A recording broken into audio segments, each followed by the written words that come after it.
Section 4 subsection 5, section 4 subsection 6. ఏం జరుగుతుంది ఈ సెక్షన్ల కింద అంటే, ఈనాటికి భూమి ఉండి ధరణికి రికార్డుకి ఎక్కలేదనో, రికార్డుకి ఎక్కింది కానీ తప్పులున్నాయని ఎవరైతే అనుకుంటున్నారో వాళ్ళందరూ ఇప్పుడు దరఖాస్తు పెట్టుకుంటే ఆర్డీఓలు కానీ కలెక్టర్లు కానీ వారే పరిష్కారం చేసి మన చేతికి ఒక ఉత్తర్వులు ఇస్తారు, కాపీ ఇస్తారు. కంప్యూటర్లో పోయి అప్లికేషన్ పెట్టుకోవచ్చు.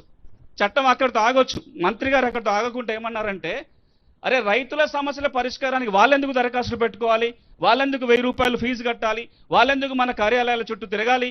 అట్లా జరగకుండా ఉండాలి అంటే రెవెన్యూ యంత్రాంగమే గ్రామాలకు పోవాలి, మనమే పోయి దరఖాస్తులు తీసుకోవాలి. ఈ కంప్యూటర్ జంజాటం వద్దు.